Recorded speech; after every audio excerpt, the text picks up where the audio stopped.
What's going on, everyone? Thank you for being here this evening. This is another episode of Talk to TK, and I'm always excited to be here and share everything that I've been learning and how I've been growing. And again, I have licensed therapist Brittany Dones on the show. We are going to be talking about PTSD, sudden trauma, and stress. And this topic was requested and it's come up in the wake of the Hurricane Laura situation that happened down in Lake Charles. And for people who don't know, I was born in Lake Charles. A lot of my extended family on both sides of my family live out in Lake Charles. And so they have been deeply impacted by the hurricane that came through. And I know that there are many, many other people who have been impacted by this hurricane. And there are new forms of mental health um, topics that are coming up, whether it's in the household, whether it's in the community, from parents, from children to everyone across the board. So I wanted to definitely take this time out to touch on some of the topics that people have been reaching out to me about, so that way we can hopefully help answer some questions. So please, please, please do not hesitate to drop comments, questions, anything in the chat, so we can make sure that we're answering the questions that you guys want answered, so we can make sure that we are helping you to the best of our abilities. So I'm going to go ahead and make sure that everyone is all set up on live here. I know that there are some people who are looking for this show, so I want to make sure that they are. What's the last name? Augustine. Make sure that they are able to catch that show. I hope it spelled it correctly, but yeah. So we're gonna go ahead and jump right in. Have some questions here ready for you, Brittany. So let's just go ahead and jump in, starting out with PTSD. Can you explain what it is to the audience, please? Yes. Okay. So PTSD, as many of you might know, is post-traumatic stress disorder, and PTSD is classified as a anxiety disorder, and basically it occurs in those people who have experienced or witnessed like a traumatic event, like a natural disaster, a serious accident, a rape, war, any type of serious injury, um, car accident, anything like that. Most people, it has been associated with like wars. That's when it started, like Vietnam War. That's when they start diagnosing for PTSD. So that's what you'll hear a lot of references to, is to the war. Most people also don't realize that PTSD is not just tailored to the war. Like a lot of people can be you can be diagnosed with PTSD for things that might be minor to other people. It's just about how it affects you and the trauma that you take from that event. Understood. Okay, that makes sense. Mm-hmm. Um, so, are there different stages to PTSD? If so, what are they? How do you default figure out, where you fall, if there are stages and things of that nature? Yes, there are stages. There are, sorry, I'm thinking the impact phase, there's a rescue phase, like an intermediate recovery phase, and then like a long-term reconstruction phase. The first impact phase is the initial phase, and it's like the reactions, the shock, the fear, the guilt. Mhm. Um, People don't really associate guilt with PTSD, but that is a big characteristic of PTSD, because you have to think, if somebody experiences the trauma of rape, there's a lot of guilt associated with that, because they feel like it was their fault and they feel guilty behind it. That's just a little tidbit. But then the rescue phase, and that's when the individual starts to come to terms with what happened, whatever the event is. Then the intermediate phase, and that's just adjusting to normal life again.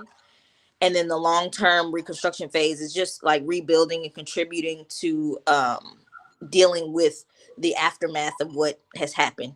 And truly, the long-term reconstruction, some people or people don't realize that PTSD Sometimes it lasts a month for some people, and sometimes it lasts a lifetime. It just depends. There's no cookie cutter answer to how long a person will deal with PTSD or live with PTSD.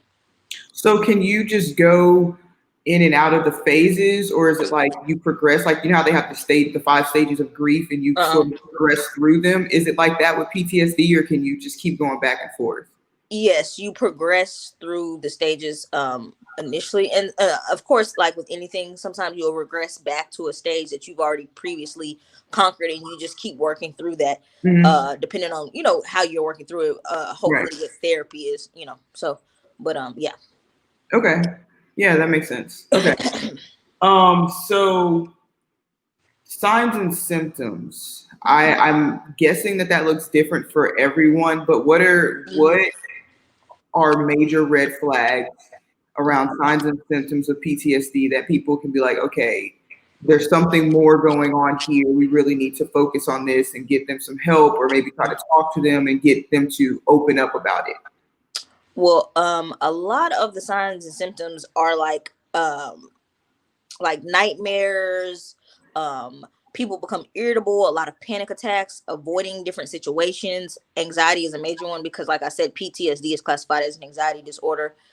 Tearfulness, agitation. People can become hostile, real Mhm. snappy. They begin to isolate, don't want to be bothered, socially. Definitely insomnia, can't sleep. That goes along with the nightmares, and a lot of tearfulness and stuff like that. Those are Tear- like the main. hmm Go ahead. I'm sorry. No, I said yeah, tearfulness and panic attacks and insomnia. Those are the main things. So when you say tearfulness, like crying, just like Yeah, randomly crying yeah, about randomly something? crying, Okay. crying a lot. Okay. Wow.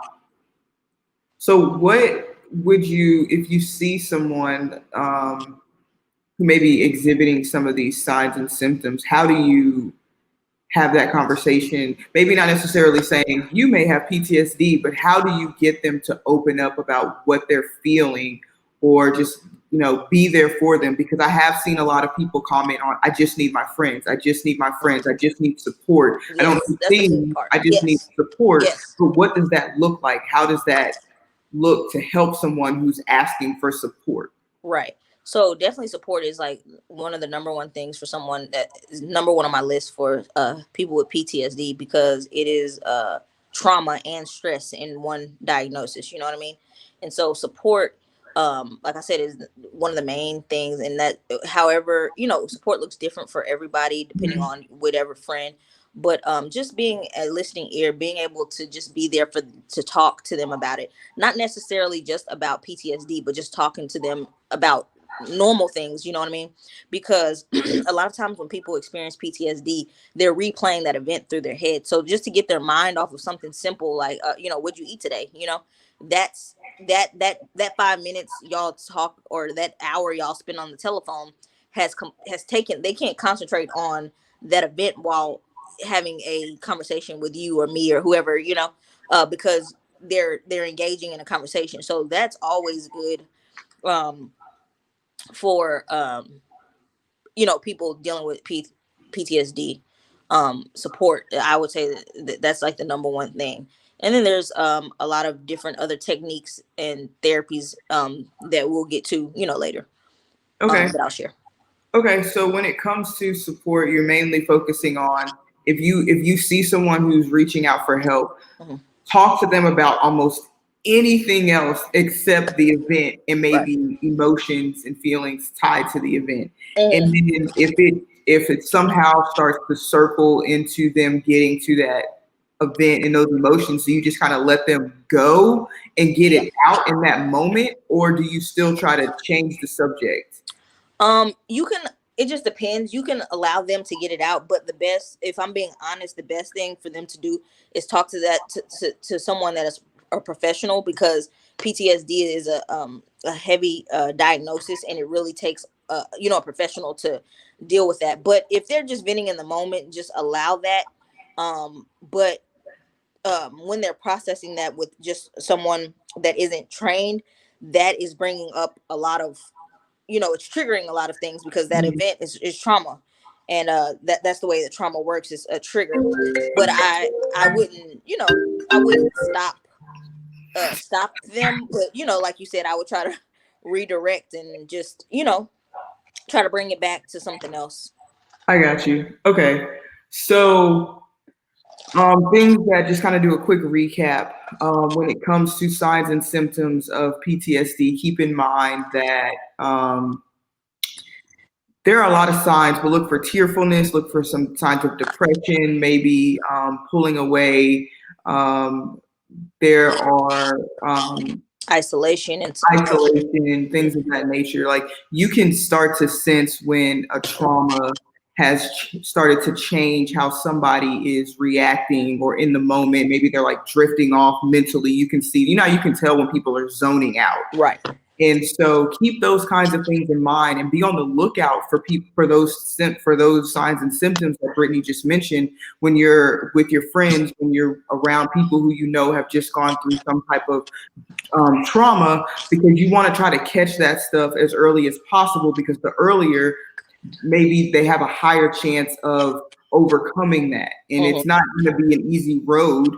And it doesn't mean they're going to have PTSD forever and ever, amen. Right. But the earlier we can catch that, the better. Right. And I Um, think a lot of people are desensitized because a lot of people aren't aware that things like Hurricane Laura, that's traumatic. Period. Hurricane Katrina, traumatic. 9/11, traumatic. I mean, mhm. people just go on with their lives, but these are like huge events that are happening, and they're so traumatic. So, and our loved ones, we get into car accidents, you're like, oh, you okay, and you're like, yeah, I'm okay, but it's traumatic. You never, it's just something to slow down and think about. You don't really think of like, oh, they, you know that PTSD can come from something like a car accident. you know and it doesn't even have to be one that's like where your car is all smashed. It can be one that um where the bumper is hit, but it's just people just react differently to different events. And with that, even something like a minor fender bender all the way to hurricanes and natural disasters and war and things of that nature. Is it something where the PTSD sets in like right away, or could it take months, weeks, months to develop, and then all of a sudden you sort of start feeling all of these things, and now you could potentially be diagnosed with PTSD? Yeah, it's rarely that a person knows right when that event happens that they're going to be traumatized. Okay. It's just like with anything that we do, we don't think we're going to be traumatized. You're just living, and then it's something, because when trauma happens, trauma almost always happens to us. You know what I mean? Like, we don't go looking for trauma. It happens to you, your body, and then like your mind and your body. Then it definitely what's it called, keep score. Your mind and your body definitely keep score. And so these things, these events, we go through so many events every day that you don't, you might not realize, and then you'll smell something or you hear something that'll bring you back to, oh my gosh, that time when I was 12, or that time when I was 25, and like I remember, like, and so that's how that happened. That's deep. I mean, you think about it, but you don't really think about it. Hmm. The senses, the five senses, Right. it could be years later, Yep. and the five senses will kick in, and Yes. boom, you're mentally right back where you were. And Exactly. I guess without the proper coping techniques, it could take a while to get you back into the present moment, to realize you've overcome that, to realize that that's in the Exactly. past, it's not Yep. happening. Can you talk a little bit more about that?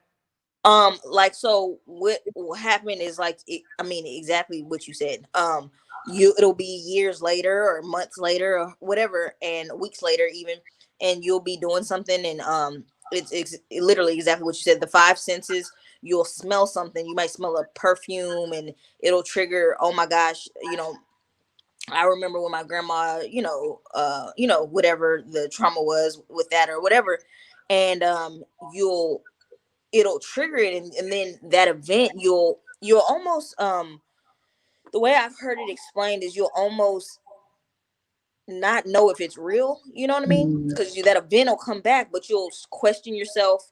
You'll ask yourself, did this really happen? mm, You know some of those types of things because it's so ingrained in the brain. And what happens is, if we get scientific with it, it's the neural pathways in your brain. There's a there's a certain groove that the patterns are supposed to go. And what happens is, when a trauma hits the prefrontal cortex, it almost flips, like that's what I call it. It like flips up to where you're always on alert. So therefore, Mhm. once you're diagnosed with PTSD, or once a traumatic uh event has happened that you can't seem to cope with, and it's just trauma for you, your prefrontal cortex is flipped and you are in fight mode all the time, fight or flight. You're in fight, or you're fighting, you're trying to flee, because your body and brain keeps score and it's trying to protect you at all times. So it's very, very exhausting. And it's very exhausting to deal with. But like you said, you can overcome it to where you don't even have symptoms if you put in the work.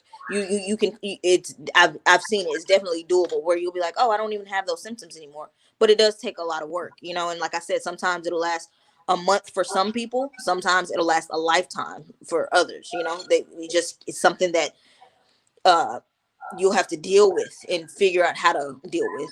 Right. So with the flipping, when you're talking about the prefrontal cortex, is that where the insomnia comes in because it's always on? Well, it's, and the insomnia is just a part. Whether that, I don't think that's directly related to the Okay. prefrontal cortex, but the insomnia part is just a symptom of, like, your mind always racing and things like that. You know what I mean?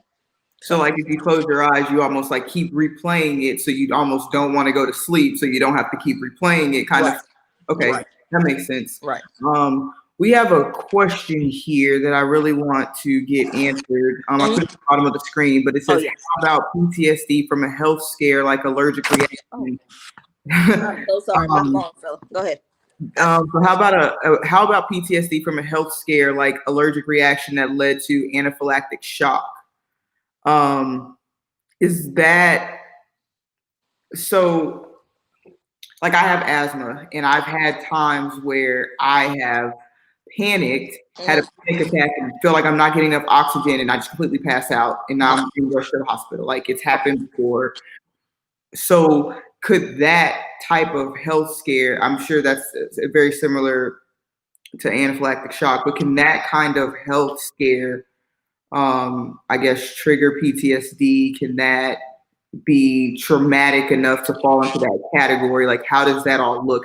I think that's what they're asking. Cassandra, if I'm wrong, please um, correct me in your question. But I think that's the direction she's trying to go. Right. So yes, that can definitely lead to PTSD. Especially if, like, so if we're going with the example of your asthma, say if something like um whatever you were doing at that time where that asthma attack, and then and if that was something like you were cooking. Cooking is something that we have to do quite frequently. So the next time that you were cooking, or maybe a month later when you're cooking, and you're cooking that same thing that you cooked a month ago when you had that asthma attack, and you're like, oh my gosh, like, this is bringing back those feelings, because it's really intense physical and emotional feelings that comprise, or is the definition of PTSD. It's when you are really just emotionally and physically, like, you start sweating. The panic attacks Mhm. are physical. Emotion, you can't breathe, is physical. Emotionally, you feel so bad or depressed, or just really down, or like you can't stop mentally you can't stop your mind from racing and stuff like that. So those are the things that, but it can definitely, to answer your question in short, that it can definitely lead to PTSD. Okay. Oh my gosh, I'm so sorry. You Yeah. have a lot of mic drops tonight. Yeah, yeah, yeah. Drop the mic. Yeah. Okay, so yeah, in that perspective, and it's sort of like, if you're allergic to peanuts, you go into anaphylactic shock, and it Right. scares you a little bit, and it's sort of like, well, whoa, why did that happen? What did my body just go through? Right. Et cetera, et cetera.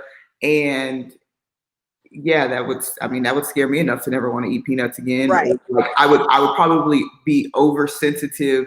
Like there are restaurants where they have peanuts just out. Right. And just even thinking about going to that kind of restaurant, if I had a really bad reaction to a Snickers bar when I was 5, could probably, whoa, I don't want to go there. And they just like Right. freak out, and everyone's looking at them like you're being a little dramatic. But to them, they're not being dramatic because that experience was so bad for them. Right. And so they don't even want to think about going near peanuts. Right. And so that is what you're saying is how it can ultimately get to a PTSD level, because that anxiety just increases in them, and it may not prevent them from ever sleeping. They may not necessarily cry or anything, but just thinking about being around peanuts could instantly trigger hysteria in them. Exactly. Okay. Okay. Um, so that makes sense. So when we're talking about PTSD and anxiety and all of these things, how do children and adults react differently to, if there is a difference to trauma and PTSD and things of that nature? So PTSD are very is I mean it's very similar kids and adults. The biggest difference is that adults are usually better able to verbalize how they're feeling and what they're experiencing. That's the biggest difference. But it is easier to treat PTSD in children because they are more resilient. Their brains sponges, so you can regrow, relearn different. You know what I mean? If that makes sense, because they're really resilient. That's why when kids are younger and things happen, that's why it's very um important to get therapy then. You know what I mean? You see Mm, in our adult lives that are dealing with things that happened when they were children, that you know, from child trauma that was never dealt with or never, and that's why uh, when you're an adult, it's an uphill battle. But literally, when you're a kid and you're traumatized, it you have such a greater chance of getting over that trauma because you're so resilient. You know, you're very young, and you know, and like I said, you can your brain is like a sponge. You can regrow, you can relearn different things. You can make new neural pathways a lot more easier than us in our older, you know, in our adult lives with our brains. Seriously, okay. yeah, Okay.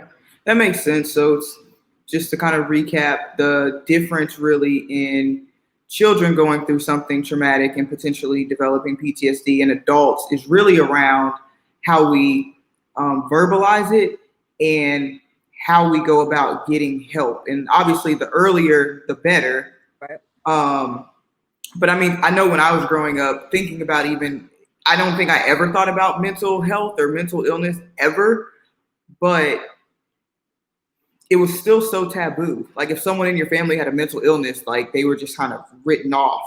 And now it's definitely become more of an important thing. And I think the way that some parents are parenting, I think the way that family members are being more receptive to understanding that they may never get it fully, Mhm. but they understand that this could be real. We need to watch it. We need to get them help. We need to take these other precautions, because more and more people are talking about mental health, and more, especially in the athletes realm, more and more athletes are stepping up and saying Yep. mental health, this, depression, trauma, whatever it may be. And I think that's continuing to open the eyes of the public and of parents and of family members that we're not making this stuff up. We don't Right. just go to sleep and then wake Right. up and say, "Hey, we have depression. Right. All eyes on me." Like no one wants that. What's No that? one Nah. is waving their hand saying, "Pick me, pick me." Right. That's not a thing. But when people do start to show signs, and when people do start to talk and mention it to people, or even subtly, take them seriously, because it is very real and it can result in very, very dangerous and life-ending actions. And that is what we are trying to avoid. Right. I do have another question here. Um, does PTSD qualify as an illness you can get emergency treatment for after a severe traumatic event like Hurricane Laura? Um, like as far as what it like as far as emergency treatment, like go to the emergency room for it, like that type of because Um, let me get clarification on that. So, Alexis, can you repeat your question, Brittany, so Alexis can give clarification? Yeah, like, so when you say emergency treatment, do you mean like go to the emergency room for like like after Hurricane Laura? Because if so, no, because it's not medical, so you won't be able to go to emergency room. If I'm, answering your question correctly. If not, please clarify for me and I'll answer. But no, as far as the emergency room, you can't get emergency treatment like that. The only treatment that you would be able to get for PTSD is therapy. So you would have to sign up for therapy, with a therapist in your area. And as far as therapy now, I don't know if a lot of people might not know, but the way that we're doing therapy now is through telecommunication. So exactly how you see me now is how we would be doing a therapy session for Corona. They're not, they don't think it's, safe right now for us to be face to face in the office. And a lot of people actually like it better. Some people like to be in person, but I've gotten a lot of good feedback from doing therapy like this. So, but Understood. yeah. Okay, yeah, she just said yes, like an ER. So Okay. you pretty much answered her question Awesome. spot on. Let's see, we have another question here. Um, we may have some late joiners, so we may have to re-answer some questions, which is totally fine. Yeah. But the question here is, does something physical have to happen to you, or is emotional trauma considered a type of PTSD? Yes. Emotional trauma, physical trauma. Yes, they're both considered a type of PTSD. So something physically can happen to you, like a car wreck. Um, you know, um, a car wreck, somebody, punching you, slapping you, as far as like a really abuse. Emotional, it can be emotional. Well, like rape is like emotional and physical. But yes, it can definitely be emotional and trigger PTSD. Okay.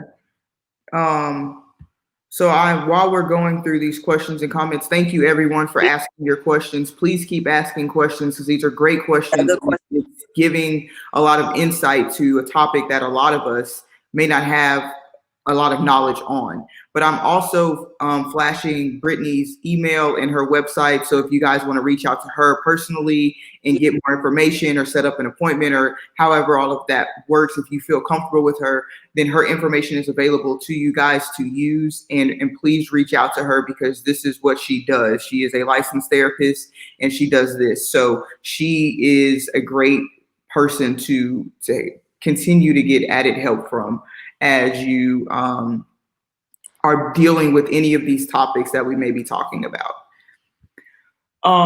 So let's see, going through my list of questions here. So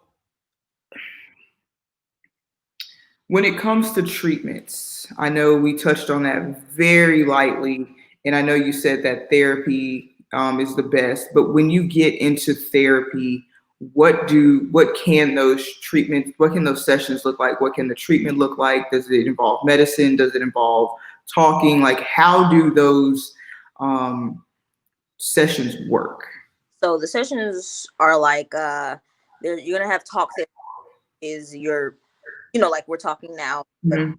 therapeutic setting, the event, and then sometimes medication. A lot of people try to shy away from medication, as how now into like more hope.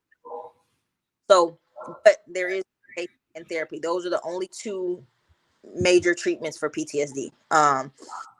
There's a therapy called, which is cognitive process therapy, and that is 12 weekly sessions, 60 per session, and you talk and you write and you process how it is out of, and by the end of 12 weeks you'll be at the conclusion that you'll start to realize that trauma that happened was not in your control, and how you can deal with not being in your control, and how the techniques that you can use to cope with it.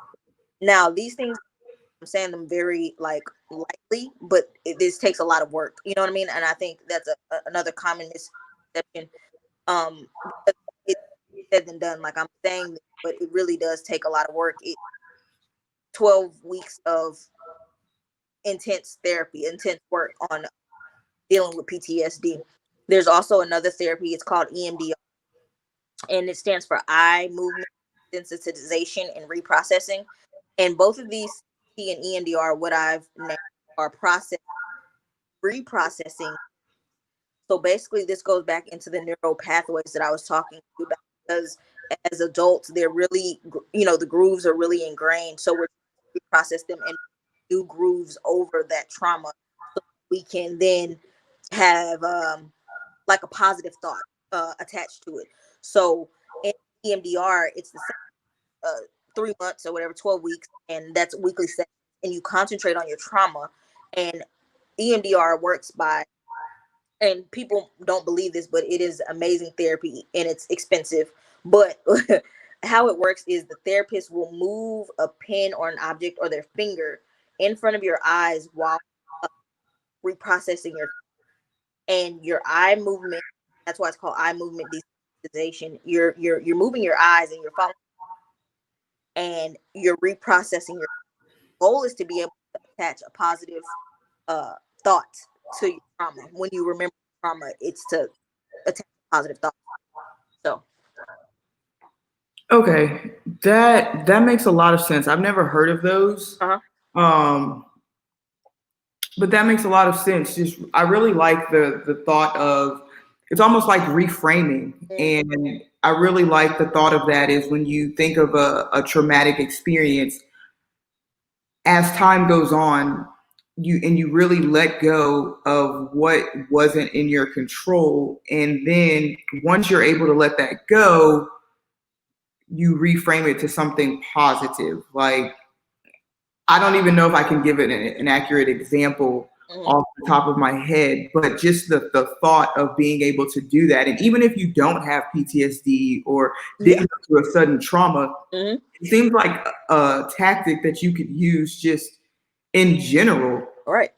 with just everyday life. If you had a bad day, if you didn't do so well on a test, or you didn't play your best game, or whatever it is, and so being able to reframe can really help with the healing that is needed and necessary when you go through an emotional event or a physically traumatic event. And maybe right now at the beginning, it's hard to see the good that's going to come out of it. I mean, like if a natural disaster hits the next day, I don't expect you to be positive Patty. Like Right. that may be a little unrealistic, but over the course of time, you can get to that point. Hmm. And it's just really a matter of do you want to continue to live you have to choose your words really carefully here, but Uh, you want to continue to live with that shadowing over you and potentially holding you back from what you want to do? Or do you want to say, hey, it happened. I'm not happy that it happened. I had no control over the fact that it did happen, but we got everybody out, so our family stayed safe. Our family was living. right. Nobody was injured. Um, we lost things, but we didn't lose people, Hmm. kind of thing. And it it's really interesting about that, just because my cousin, she is a first responder, so she actually had to stay in Lake Charles while the hurricane was going on, Hmm. and so everyone evacuated and all of that stuff. And I'm really thinking, like, I'm thinking a lot about all of my family in general, but I'm really thinking about her because she's been, separated from everyone. She pretty much lived the hurricane, and these are the kind of conversations that I definitely want to have with her to make sure that she's okay emotionally and physically. And it's something that has been on my mind. Um, a little heavier than I think I thought, especially as we continue to have this conversation. Hmm. Um, So some of the things that you're saying are really helpful because now I can turn around and go back Right. and show them this video or have that conversation with them. So I really just want to thank you for, you know, Oh yeah. popping little ideas into my brain, but also helping everyone else out there who's listening and really taking in the information and really working on how to fight through because it's not going to be easy, but you guys can do it. I know you can, and you have that help, you have that support. And so if you just want a listening ear, reach out to me. Hmm. Listen, I won't say a single word. I'll just listen, and sometimes that helps. Yep. But what is avoidance a good idea when it comes to PTSD and trauma? I've read a few things around that, and so I just kind of want to get your take on that. What do you mean by like So, avoidance? like avoidance, like should you avoid where the incident happened? Should you avoid like the whole peanut allergic reaction thing? I know in that instance, yes, I would avoid the peanuts, but that's for like truly health Yeah. reasons. Like you literally could die if you eat a peanut. Yeah. But I mean, like, is avoidance a proper technique of dealing with PTSD, or is it still something that you should just continue to tackle head on? I would say depends on when the event happened and how new a person is in therapy. Because if a person is getting weekly therapy, then avoidance probably wouldn't be a good thing to do because you want to uh, heal and grow through those things with your therapist's help, and they'll give you little homework assignments. Other type of therapy, exposure therapy, and that's basically being exposed to something that are going to trigger you. And sometimes that's helpful. It just depends on the person. But some of those, like I said, exposure therapy. So there's sometimes avoidance is okay, and sometimes it's not. So it just depends on where that person is in therapy, or if they're not in therapy at all. Then if they're not in therapy at all, I would say avoid, because you don't want to bring up things, start having panic attacks, and you don't have the proper help. You know. Understood. And so that kind of brings me into the next question for like people who can't really avoid like with the natural disaster. A lot of people moved after Hurricane Katrina. Um, but for the people that stayed and they're struggling with PTSD, even with Hurricane Laura, like there are going to be people who go back to Lake Charles and they continue to live in Lake Charles where all of this stuff has happened. Obviously, there's no avoiding there because you're literally in the city where it happened. Mm-hmm. Um, for however long you continue to live there. So, how do you suggest them continuing to live there and not constantly be triggered? I know you're continuing to advocate for getting help, and I agree with that 100%. But what if they are not in a space where they're really ready to talk about it, but driving up the street could easily trigger it? Looking out the window could trigger it. A lot of people may not want to necessarily move. So how do you go about that? Oh, okay. Hold on, Brittany. Time out. We lost you, and so now I can't hear you. Okay, can you hear me? Oh, wait, now I can hear you. Okay, go Okay, ahead. let me turn on my because I don't want to get those calls. Okay, so basically, that is very tough, especially when you're stuck in situations because, like you said, in the hurricane, and people that are in abusive relationships that have PTSD, they'll stay and things like that. It's very tough. But like you said, 100% get help. But if you're not able to, some things support, that's reach out to your family and friends for sure.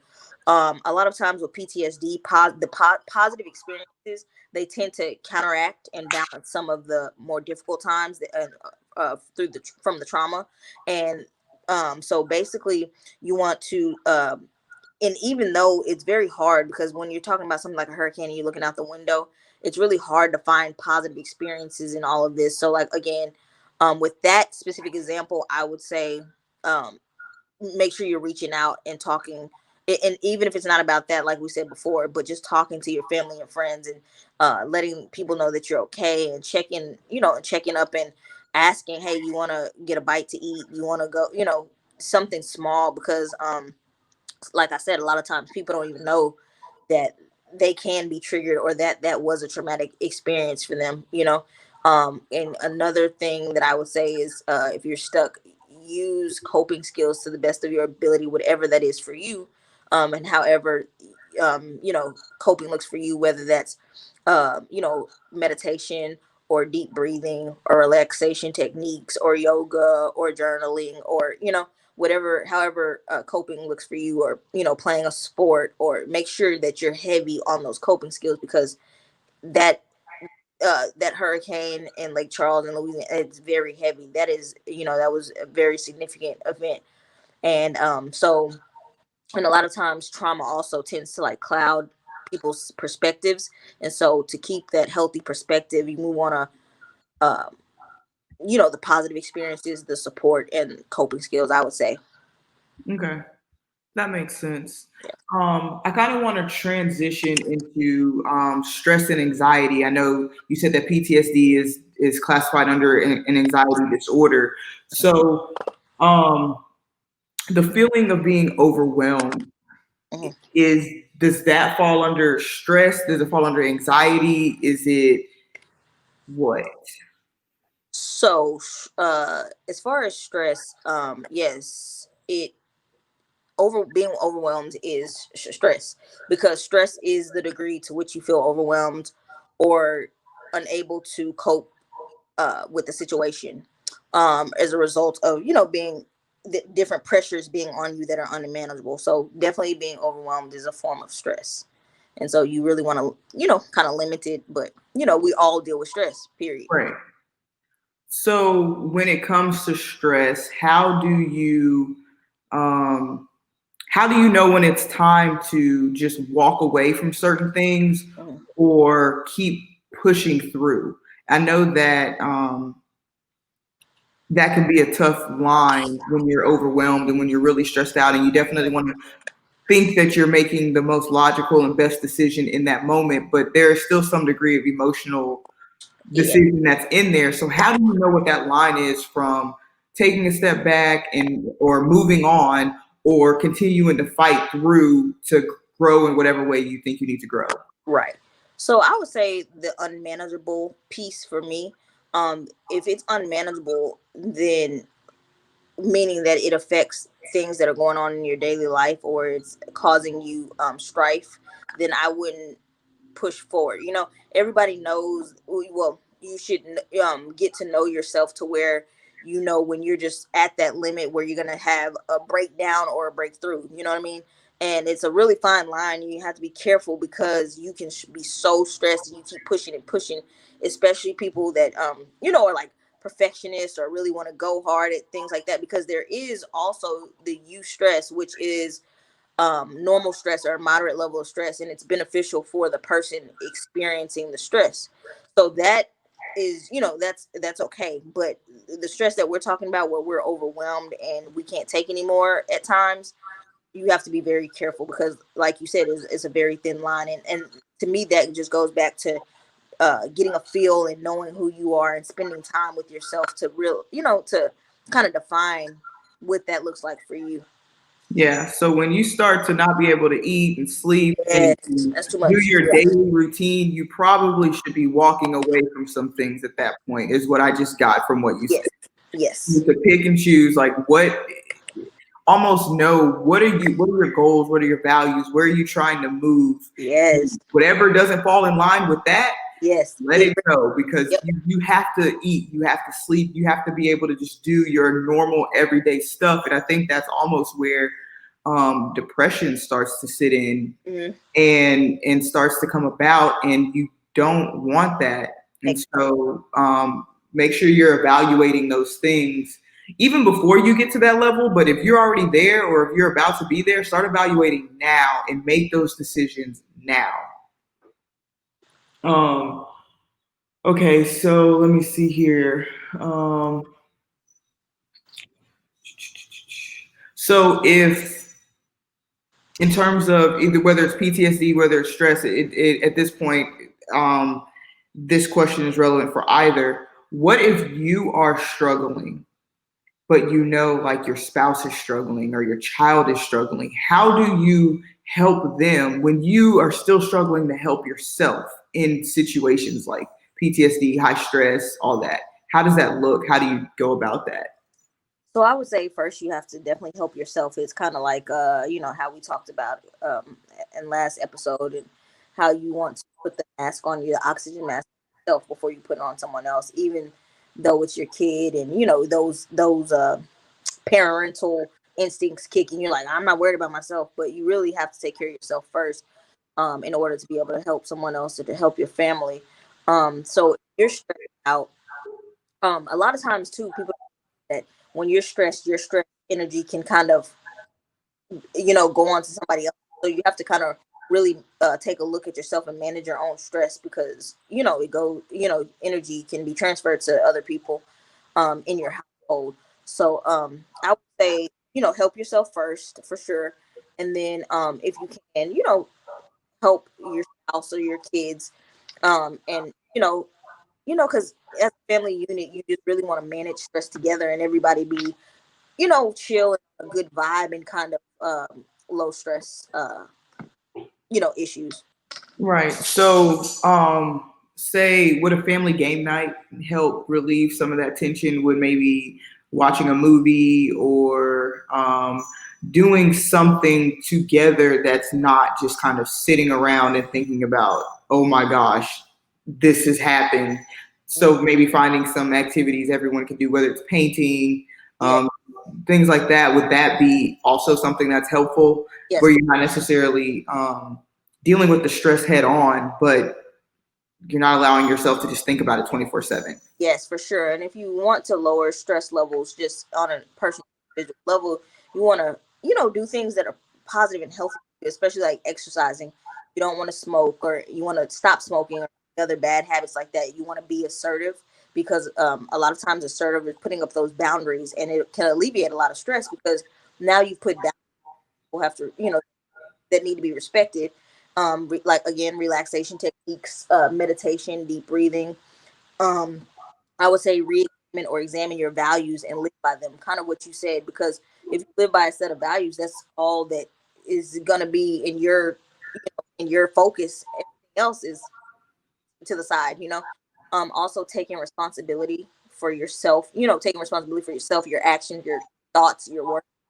Of course, we all like to say we're 100% responsible for ourselves, but really that's a it's you want to be responsible, and it is a big feat to and task to take on, because it can get it's really easy to be like, oh, I was late for work because of traffic. Well, you're responsible for that, so you leave earlier. You know what I mean? Right, exactly. Taking 100% of responsibility is really, it's really a big thing, and it's really um you should do it, sure.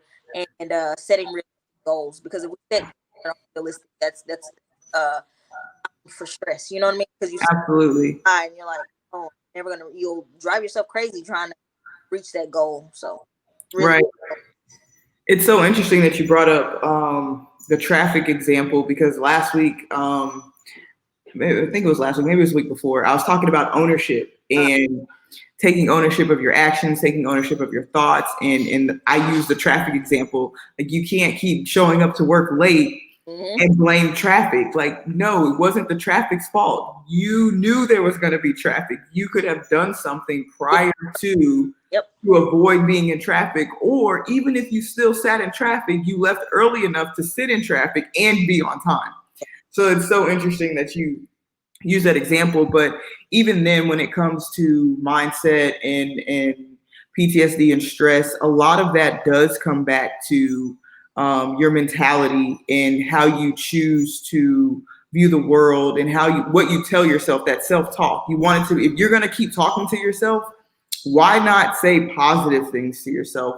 And why not really train your mind to find the good in things? And it doesn't mean it's easy. It doesn't mean you're always going to nail it. It nope, doesn't mean any of that. It doesn't mean you're never going to go through anything bad in your life, but you're choosing to, when things do happen, your response is so important. Everyone has a response ability to how they come out of a situation. Yeah, That you have that responsibility, and that's something that's really really key and really really important, is not to get so caught up in what happened, but how are you responding to it. And when it comes to trauma, I know all of this stuff is so much easier said than done. I've dealt with my own share. I'm still working through some things on my own.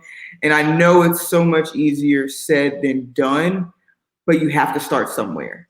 exactly. And why not start with your self talk? Why not start with how you are, what the lens through which you're viewing everything? And once you start there, you're going to start to want to continue to help yourself, which leads to the therapy and the extended help and the extended support. And the other part of the support is being willing to accept the support. Yes. I know that is an area, I would love to hear your thoughts on that, but I know that there's an area where I struggled sometimes where I would say nobody's ever there for me, no one's ever there for me, but people are there for me, but they weren't there for me the way I needed. And Yes. so I had to learn to say, I don't need you to fix it. I just need you to listen Mm-hmm. and lead with that. So can you share some insight on accepting support? Yeah, definitely. So I have a couple thoughts to what you said. It is definitely a harsh reality to be responsible for your response. A lot of people in therapy, they don't like to hear that because they can't accept it. It takes a while for people to accept you really are responsible for your response. You again, you're not responsible for the traumatic thing that happened to you, but you are responsible for healing and responsible for your response, like you said, for sure. Which is like I said, it's hard for people to grasp that, but it takes some time. Um, Also, um, it was something else that you said, but I forgot what it was. But all the points that you just made were very good, and I agree with them completely. They're really good points. And then, would you ask? You asked about the accepting. Yeah, accepting support. So is it, how do you, when someone reaches out to you and they really want to help you and listen to you, how does that conversation look when you're saying, hey, I accept your support, I accept you being there for me, this is what I need? Like, is that an appropriate way to go? Are there other routes to go? That kind of stuff. Well, you said something really good when you said that it wasn't the way that you needed, but you asked, "Hey, I don't need you to listen to me." Amazing, because that goes a long way. Because that's just straight shooting it, but it's not mean in any way. It's very being very assertive, and a lot of people don't know that you can just ask for what you want. I mean, it's so simple. It's a simple thing that, but a lot of people just don't ask for what they want, and sometimes we think that people can read our minds, and that's how it happens. You just simply ask for what you want. Hey, I need you. I know, I'm very appreciative that you give me lots of advice. I've used. But, could you kind of, could you listen to me more? That would be more helpful for me. That's how I'm able to process, and it would be very helpful to me for me. You know what I mean? Just Mm-hmm. asking is amazing because um, again, like all stress, no matter what, all stress begins with our own thoughts. That's what I was saying because you were talking about that is so true. All stress begins with thoughts. So you want tell your self positive things, and basically, if our bodies think the situation will lead us to some type of pain, we turn on a stress response automatically to prepare for the potential pain, Mm-hmm. which is the threat, because our brains are really really smart. So in therapy, I ask my clients, I say, well, is this threat real? Because sometimes threat's not even real. Almost always the answer is the threat is not hurt us. And if you think about that, the times where you've been in such uproar, the threat that we're afraid of and that our body has sent off this response to is not really going to hurt. And then I ask them, I say, well, now ask yourself, can you handle this? Our past experience tells us every time that we always handle everything that is thrown to us, and that is the truth of the matter. We are here today because we've handled everything that has been thrown at us. Mm-hmm. Now we might not have handled it the best way, or we could have handled it better, but we are literally here because we've handled every past experience that we've gone through, or and that's just the truth. And then as I go, I ask, I go on and I ask them, well, can you control this? If it's out of your control, baby, you gotta, it's you can't do anything about it. You gotta let it go. If you can't control it, there's no. And now again, this stuff is a lot easier said than done, and it's Mm-hmm. a lot of work. And this is the work that my clients put in when we're in session, and the homework that I give and things like that, because it pushes them to, um, by talking in therapy, you begin to understand the limits that a person can go. So I am um, not only listening to my clients, but I'm listening to what they're not saying as well, and I'm able to see, their limits and push them to that where they're not just like in, in any type of distress, but I'm able to push them just a little bit far enough to where they're working and they can feel that, that return, and it feels good to be able to, to grow and see your progress. Mm-hmm. Can you repeat those three questions? I want to jot them down in the chat. I think you said, is the threat real? Can you handle this? Can you control this? Yep. Okay, cool. I want to drop that in the chat because I really like those three questions just as um, quick things you can do for yourself in the moment. Maybe as another coping technique. It's Mhm. just, you're bringing some type of logic into an emotional situation, and whatever your answers are to that um, can maybe help calm you down, de-stress you, to, even if it's temporarily, to get you through the rest of the day, to get home maybe so you don't have like a breakdown at work, or something crazy doesn't happen and you make a bad decision while you're driving home or whatever it is.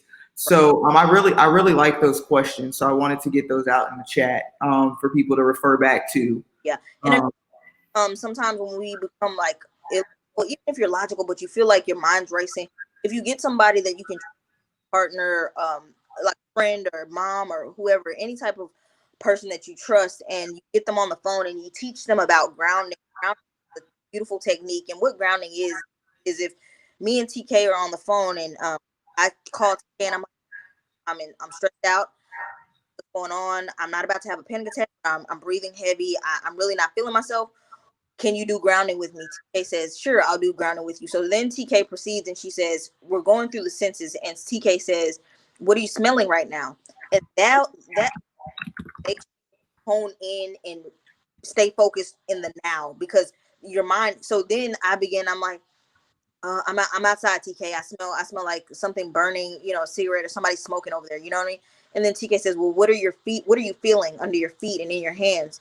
I'm standing on hard, cement. My hand, I have my pen from work. I just walked out of the office just to come out here and talk to you. Well, what do you see in front of you?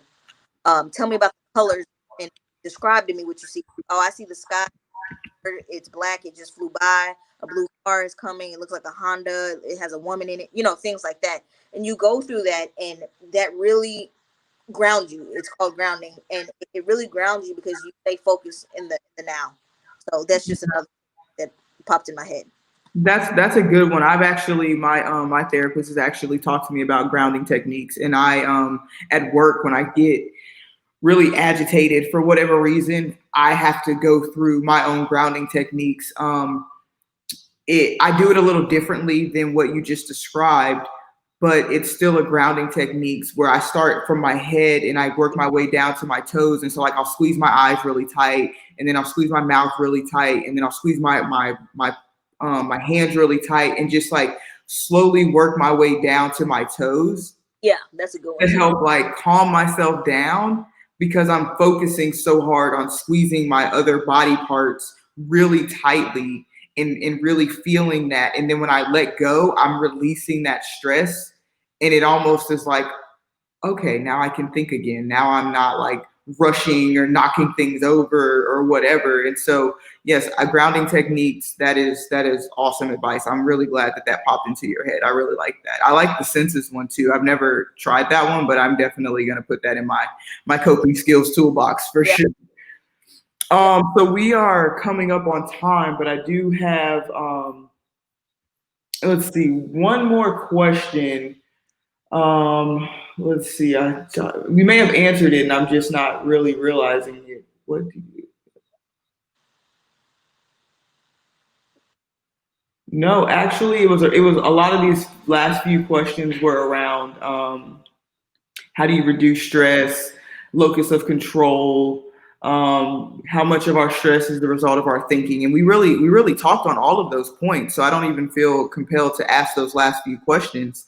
Um, so I appreciate your time for being on here and talking about this really, really important topic. Everybody who's listening, thank you for joining in. Thank you for taking time out of your evening to listen to what we have to say around PTSD, trauma, and stress. Everybody who commented, asked questions, thank you so much, because whenever you guys ask your questions, it really helps the conversation move along. It really helps us know that we're answering things that you want answered, because we do this for you guys. And so the more questions we get, the more participation we get, the more we know that we are truly helping you. So thank you guys so much. Again, if I'll put Brittany's information out here, if you can follow her on social media, and there's her website as well. If you like what she had to say and you want to talk to her more and reach out to her, there's her information, there's her website. Please feel free to reach out to her. If you liked what I had to say or whatever it is, you just need someone to talk to, you can reach out to me always. I am here and available. So thank you everyone for your time. And Brittany, stay on. And I will be back next week with another topic for you guys. So continue to have questions in the chat. We'll be checking it throughout the week. So don't think that the conversation stops here, because it doesn't. It definitely doesn't. So Brittany, stay on, and I will see everyone next week. Thank you.